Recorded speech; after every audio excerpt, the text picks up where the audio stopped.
Quando que a Globo, a maior emissora de TV brasileira que sempre dominou completamente as transmissões de jogos, seja da Copa do Mundo ou o que for, pensou que perderia espaço nesse meio? Ainda mais pra um streamer. O negócio foi o seguinte, cara. Eu fazia live aqui igual um idiota, aí a Live Mode, que é uma empresa que negocia alguns direitos esportivos, chegou pra mim e falou assim: Casimiro, você quer fazer um jogo do Vasco no Campeonato Brasileiro? Aí eu falei: pô, que legal, mano. Poxa, seria muito bacana. Uma experiência diferente.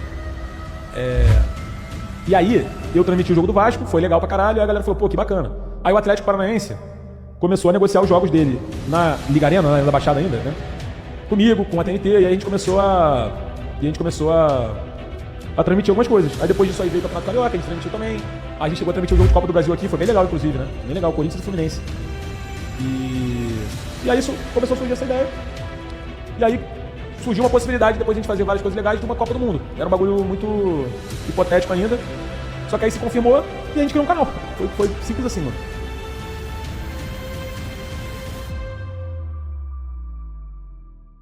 Certo, para entender o que realmente está acontecendo, vamos voltar um pouquinho no tempo. Lá para 2020, para ser mais exato. Em 2020 surgiu um streamer chamado Casimiro Miguel.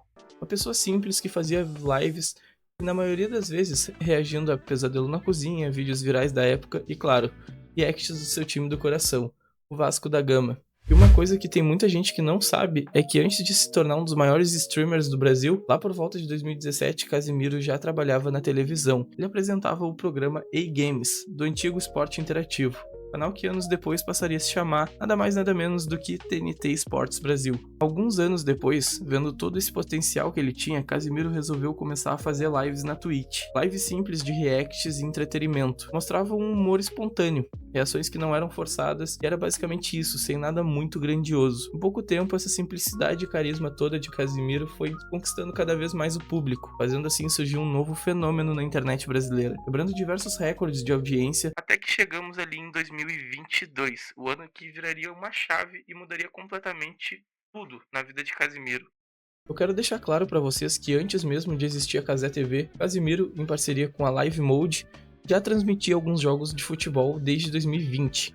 Ele fazia algumas transmissões esportivas na própria Twitch mesmo, como jogos do Atlético Paranaense e alguns jogos do Campeonato Carioca. Transmissões essas que serviram como um teste para o que viria depois. Em novembro de 2022, pouco antes de começar a Copa do Mundo no Catar, a Live Mode fechou um acordo com a FIFA para transmitir parte da Copa do Mundo do Catar no Brasil. Com isso, a empresa tinha dois caminhos para seguir. O primeiro era criar um canal esportivo tradicional como todos os outros, e o segundo era apostar na audiência gigantesca que Casimiro já possuía. E nesse ponto aqui eu acho que todos já sabem qual foi a escolha deles. Nascendo assim a Cazé TV, inicialmente para transmitir no YouTube 22 jogos da Copa do Mundo de 2022. E esse projeto simplesmente explodiu, quebrando diversos recordes. No jogo entre Brasil e Suíça, a Cazé TV ultrapassou 5 milhões de telespectadores simultâneos, somando o YouTube e a Twitch, quebrando o recorde e se tornando a maior live de futebol da história do Brasil. E na partida do Brasil contra a Coreia do Sul, nas oitavas de final, a Cazé TV simplesmente atingiu cerca de 5 milhões e 200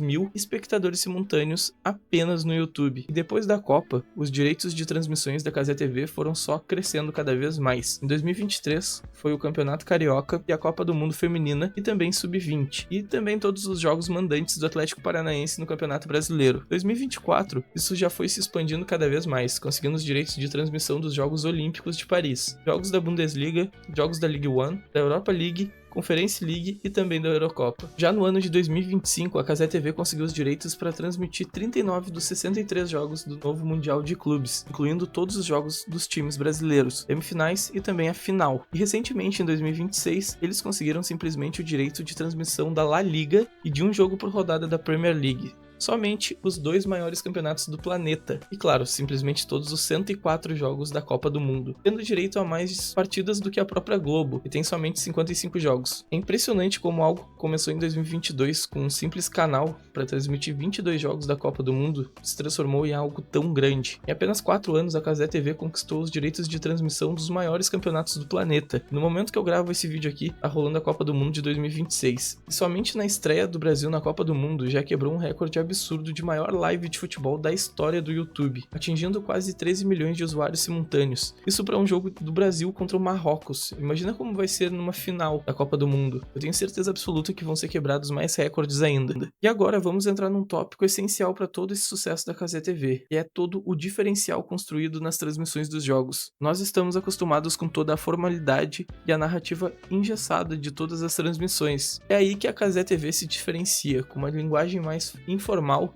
Eles conseguem muito bem fazer com que o público viva junto àquele momento, sem regras rígidas nos comentários e na narração. Quem assiste às lives se sente junto no programa, trazendo uma naturalidade pro público. E o mais foda de tudo é saber que tu pode assistir literalmente todos os jogos sendo 100% de graça, sem precisar fazer uma assinatura ou virar membro. E isso é algo gigantesco. Pra vocês terem uma ideia, o streamer Speed, que hoje pra muitos é o maior streamer do mundo, vai transmitir alguns jogos da Copa também no canal dele no YouTube. Porém, diferente da Cazé TV, o Speed vai cobrar uma assinatura de $20 para você poder assistir, e daria aproximadamente R$100 aqui no Brasil. Essa comparação serve para vocês terem uma ideia do quão foda é esse projeto da Cazé TV. Eu sei que é possível que no futuro eles também comecem a cobrar uma assinatura, mas pelo menos por enquanto, agora, não tem como reclamar de absolutamente nada. Eu vejo algumas pessoas reclamando que nas transmissões da Cazé tem um delay nos jogos de mais ou menos ali 20 segundos, o que é totalmente normal, por ser uma transmissão do YouTube.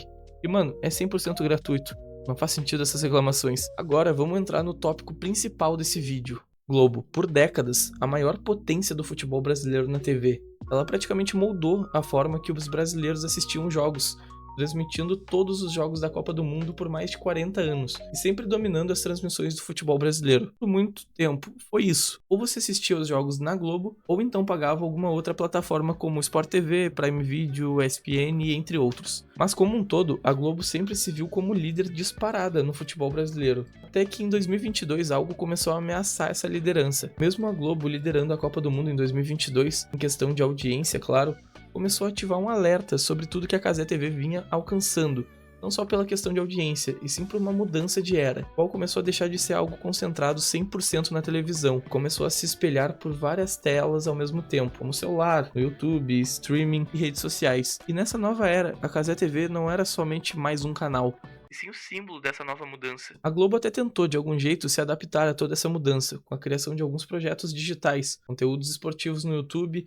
e até uma tentativa de conversar com um público mais jovem. Mas o problema é que a mudança que estava acontecendo era muito mais profunda do que simplesmente estar presente na internet. Era preciso mudar a forma de transmitir, a linguagem, o ritmo e até a relação com quem estava assistindo. Se em 2022 isso ainda parecia apenas um sinal do que estava por vir, em 2026 esse cenário ficou ainda mais evidente. Porque pela primeira vez em décadas, a Globo já não parecia mais tão intocável. A guerra já não era mais simplesmente sobre quem tinha mais pessoas assistindo, e sim sobre onde as pessoas queriam estar. Enquanto milhões continuavam acompanhando os jogos pela Globo, na televisão, outros milhões escolhiam estar no YouTube, no celular, no chat, fazendo parte da transmissão em tempo real. E foi aí que algo impensável, alguns anos antes, começou a acontecer. Uma transmissão criada por um streamer.